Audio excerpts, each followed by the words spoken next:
Welcome into the In the Money podcast for KeenelandSelect.com for Saturday, November 16th. And we're going to take a look at the closing pick four at Churchill Downs for Saturday. I'm Tom Leach, along with Jim Goodman, Keeneland's Director of Wagering Development. And that late pick four is headlined by a Grade 3 stake in the 10th race, the River City Handicap. 3-year-olds and up going over the turf course at 1 mile and an eighth. Nice big field in there, and this is a challenging pick four sequence with some good-sized fields. So let's jump in the 10th, Jim. How do you see the River City? Well, I wanted to see it with Mr. Misunderstood. That's the logical horse to pick, 4 for 5 at Churchill and 12 for 25 Lifetime, and I think he is going to be the favorite for Brad Cox. Didn't win the race out at Remington, and he was the favorite. Space Mountain beat him out there. Get Western beat him the last time at Kentucky Downs. Obviously, Mr. Misunderstood didn't like that turf course down there, but I think he's the logical favorite. But I went another direction here with a Charlie Lepresti horse called Get Western.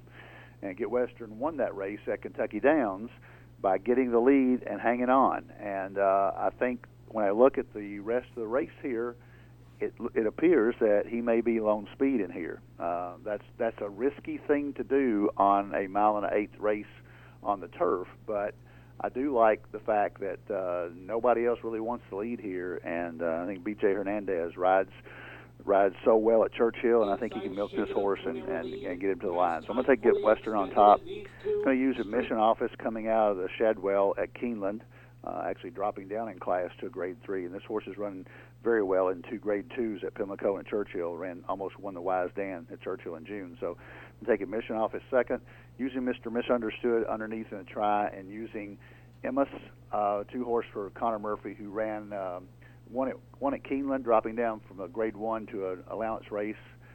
Should move forward off that race, and I think he's got a big shot in here as well. So those 4 I'm going to use in the pick 4, but my pick to win it is Get Western for Charlie Lepresti. It's funny, we always say we don't talk about our picks beforehand. I ended up on the same horse, and it's obviously not going to be the favorite.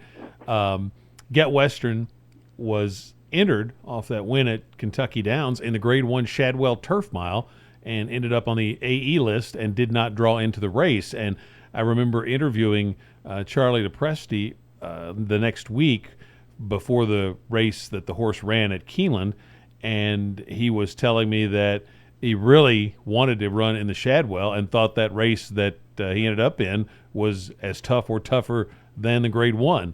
So he was very high on this horse, and for a lot of the reasons you mentioned, that's who I ended up on as well. He's working great.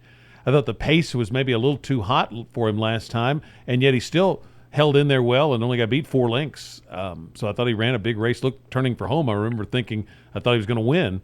So I think he's got a big shot in here, and maybe the price will drift up a little bit. If not, if we can get somewhere around 9-2, 5-1 would be really nice. Got to use Mr. Misunderstood on the ticket, certainly, an Admission Office, just on back class. And then the rest of the ticket, I would look at Mike Maker horses, Cullum Road, Space Mountain, Bimma's Boy, who's coming out of a nice allowance win. Probably going to leave that one out for cost purposes when we get to the pick 4, but I'm going to take the other 2 makers on my ticket, Cullum Road and Space Mountain. So going to go fairly deep when we get to the pick 4, which starts in the 8th race.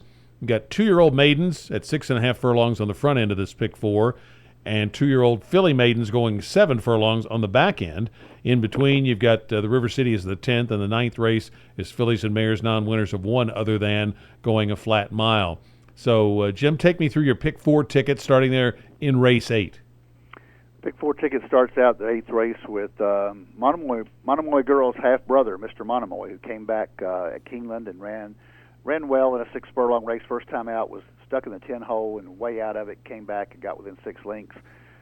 Second time out, he ought to improve and picks up Giroux, Brad Cox's regular rider. So Mr. Monomoy is going to be my top pick in here. I'm also going to use the Asmussen horses, the 1 Fulfill, who's coupled with the Dallas Stewart horse. So you get 2 for the price of 1 Cavalry Charge, the 1 and 1A. But I like the 11 horse from Asmussen. I'm assuming that Santana, who rides regularly for Steve, had his pick between Urbanite, the 11, and Fulfill, the 1, and he takes Urbanite. So I think you got to look at that horse as well. So going 3 deep there, 1, 7, 11 in this maiden special weight, and obviously take a look at the first-time starters if any of them are getting hot on the board. There, it's not a bad thing to use in maiden special weight 2-year-olds. In the second race, I'm going to go 4 deep using Get Rid of What Ails You, Cardamon, the 2 horses that are stretching out for Brad Cox and Bill Mott. And then I'm going to use the 5 Tizella, cutting back from 1.16 miles. And my top pick is the 9 for Asmussen Halawala, who comes out of an allowance race at Keeneland. They ran 4 lengths behind Summer Delivery, but the race before was a key race he came out of at Saratoga. So I'm going to use Halawala as my top pick there. So 1, 2, 5, 9. Going to use the 4 horses we talked about in the River City Handicap. Emmis the 2, the 4 horse Mr. Misunderstood, and then the 8 Get Western, my top pick, and the 9 Admission Office, 2, 4, 8, 9. And then sticking with two horses in the last race, the maiden special weight 7 furlongs. Bibiana for David Fox ran a nice race at Gulfstream first out, only got beat a length and a quarter, and Toneless Shape won that race and came right back and won. So she's a nice 2-year-old filly from that race and has been working well at Churchill. And then I'm also going to use Wellington Wonder for Michelle Lovell. Her horses typically improve on second start, and she was hung outside at Churchill. I really like the fact that she's got a race over the track and at the 7 furlong distance. So 2-7 in the last race, taking a stand there. I usually like first-time starters in these races, but I don't like Bill Bradley or Buff Bradley on a first-time starter. He's 0 for 56.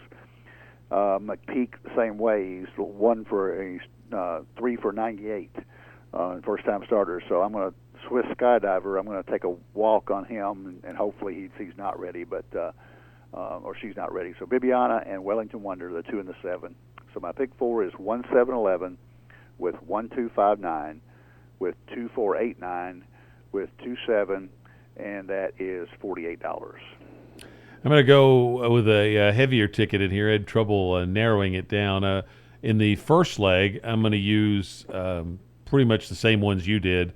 The 1-1A entry, the 7, Mr. Monomoy, the 11, Urbanite, who would be my win pick if I had to make one. And then I'm going to throw in just Gambler as well, the 6, first time Catalano, and he can fire when he gets one into his barn. So I'm going to use 1, 6, 7, 11. Going to use 2 in the 9th. Cardamon is my win pick. I watched the debut win at Churchill. Very impressive victory. And then had some trouble at the start next time. So I'm going to forgive the second effort and think Cardamon could run back to that debut. Halawalla's the other one I'm going to use. So 2 and 9 there. Going to go 5 deep in the River City, 1, 4, 6, 8, 9.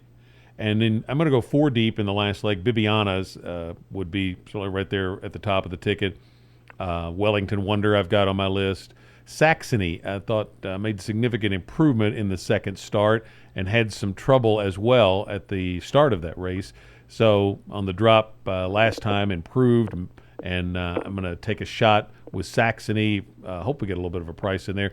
And then I'm going to throw in Swiss Skydiver. I know Kenny McPeak's record with firsters is not good, but I have seen him win before with a really good firster, so just on the chance that this one could be one of those, I'm going to throw that one in there and try to, in the hopes of maybe catching a little bit of a price. So 2, 4, 6, 7 in the last leg for me, which is going to make it an $80 ticket. If you want to narrow it down, you could maybe go with just Bibiana and Saxony, who are my top 2 in the 11th race, and that would cut it in half. Best of luck with your wagers on the Saturday card. Challenging late pick 4. Nice stakes race there. A good betting race in the River City. So good luck with your wagers on Saturday. We'll be back next week for another edition of the In the Money podcast for KeenelandSelect.com.